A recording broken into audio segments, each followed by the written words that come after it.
Hi friends, திரும்பவும் நாம் ஹைதராபாத்துக்கு கிளம்பிட்டோம். வந்த வேலை எல்லாமே நல்லபடியாக முடிஞ்சிடுச்சு. லாஸ்ட் டைம் நம்ம புக் பண்ணி இந்த பஸ் வந்துட்டு அதிகமான நேரம் வந்து டிலே ஆயிடுச்சு. கிட்டத்தட்ட 5 hours டிலே ஆனது.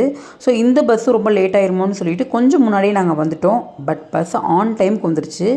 பஸ்ஸோட ஆம்பியன்ஸும் பார்த்திங்கன்னா சூப்பராக இருந்தது. நைட் வியூ பார்த்திங்கன்னா லைட்டிங்லாம் போட்டு செம்மையாக இருந்துச்சு. பஸ்ஸுக்குள்ளே போன உடனே வந்து காம்ப்ளிமெண்ட்ரியாக வாட்டர் பாட்டில் கொடுத்தாங்க, ஆளுக்கு ஒன்று கொடுத்தாங்க. நாங்கள் கொண்டு போன ஸ்நாக்ஸ் எல்லாமே நாங்கள் வந்து ஒரு ஓரமாக வச்சுட்டு அங்கே இருக்கிற வியூவை நல்லா பார்த்து ரசிச்சுட்டே வந்துட்டு இருந்தோம். அண்ட் டு ஹைதராபாத் ட்ராவல் அப்படிங்கிறனால நைட்டு டிஃபனுக்கு வந்துட்டு ஒரு ஹைவேஸில் இருக்கிற ஷாப்பில் ஸ்டாப் பண்ணாங்க. ஹைவேஸில் எப்போவுமே கொஞ்சம் ரேட்ஸ் அதிகமாக இருக்கும். நம்மால் சும்மா இருப்பாரா, அங்கே இருக்கிற ஷாப்ஸை பார்த்தோன்னே எனக்கு டாய்ஸ் வேணும்னு அழுக ஆரம்பிச்சிட்டான். அவங்க டேடியும் எப்போவுமே போல் அவனுக்கும் வந்து டாய்ஸ் வாங்கி கொடுத்துட்டாரு. நம்ம சும்மா இருப்போமா, நமக்கும் ஏதாவது சாப்பிடணும் போல் கிரேவிங்ஸ் இருந்தனால காலிஃப்ளவர் சில்லி அங்கே இருக்க சரவணா பவனில் வாங்கினோம்.